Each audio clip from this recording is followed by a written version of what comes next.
स्वागत है आप सबका। मैं Vivek Bindra, international motivational speaker, leadership consultant and CEO coach. कुछ चिंतित चल रहा था पिछले कुछ दिनों से इस इंटरनेशनल साजिश को लेके, सोचा आप लोगों के लिए एक वीडियो बना दूं। रोज देख रहा हूं चाइना हमारे देश को बॉर्डर पे और बिजनेस में दोनों तरह से ठोक रहा है। बॉर्डर के बारे में तो आजकल आप टीवी और न्यूज़पेपर में देख ही रहे हैं। बिजनेस के उसकी होशियारी के कुछ ऐसे उदाहरण दूंगा, बुद्धि चकरा जाएगी। ये जरा उदाहरण देखेंगे ध्यान से। चाइना से मैंने कुछ सीखा। दुनिया भर में गूगल का ब्राउजर क्रोम पहुंच गया, चाइना ने घुसने नहीं दिया। यूसी ब्राउजर चला रहा है अपना। सारी दुनिया सर्च इंजन के लिए गूगल का इस्तेमाल करती है, चाइना आज भी बाइडू का इस्तेमाल कर रहा है। स्टडी किया तो मेरी बुद्धि चकरा गई।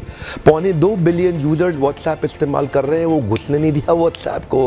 क्या कहते हैं, वीचैट ही इस्तेमाल करेंगे। चाइना के लोग देशभक्ति को लेकर बहुत मजबूत हैं। अपने देश के home grown online entrepreneur Jack Ma को सपोर्ट करने के लिए, अलीबाबा को बढ़ाने के लिए आज तक अमेज़न को घुसने नहीं दिया इन लोगों ने चाइना में।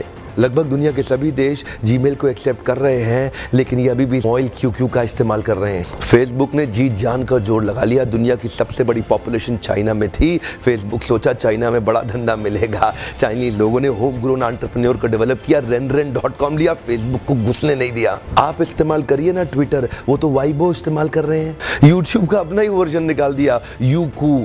अपने देश के इंडिविजुअल्स और कॉर्पोरेट की बढ़ोतरी और बेहतरी के लिए पूरा देश इकट्ठा खड़ा हो जाता है इनका।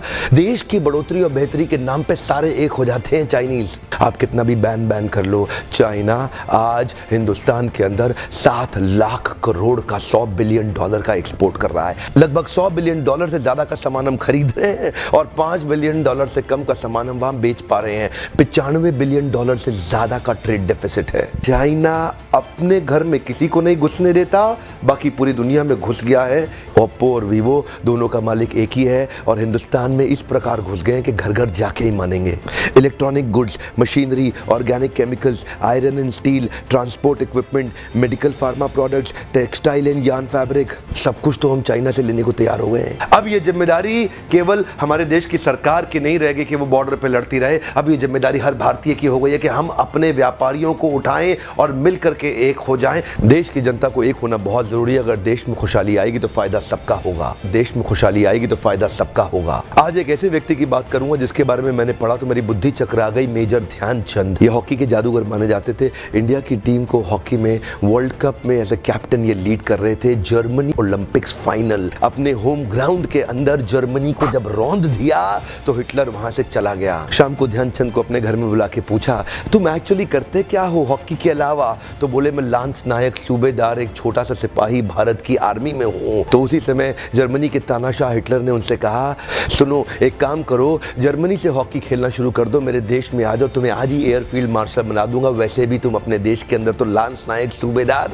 तुमको कोई नहीं पूछने वाला, तुम्हारा देश तुम्हें कुछ नहीं देगा। ध्यान दीजिएगा, तभी मुस्कुराते हुए हमारे देश के उस वीर सिपाही ने हिटलर को निडर आवाज में जवाब दिया कि मेरे देश की जिम्मेदारी नहीं है मुझे आगे बढ़ाने की, ये मेरी जिम्मेदारी है कि मैं देश को आगे बढ़ाऊंगा। हाँ, मेरे देश की जिम्मेदारी नहीं है मुझे आगे बढ़ाने की, ये मेरी जिम्मेदारी है कि मैं अपने देश को आगे बढ़ाऊंगा। आज मैं आपसे पूछता हूं, आज मैं आपको चुनौती देता हूं। और क्या चुनौती दूंगा? मैं चाहता हूं आप अपने आप को चुनौती दें कि आपकी क्या जिम्मेदारी बनती है देश को आगे बढ़ाने की। मैं आपसे पूछता हूं, आज एक सोचने का दिन है, समझने का दिन है। मैं आपको याद दिलाना चाहता हूं कि क्या आप कुछ ऐसा कर सकते हैं जिससे देश का कुछ फायदा हो? क्या आप कुछ थोड़ा बहुत ऐसा कर सकते हैं जिससे देश में खुशहाली आए? Come on,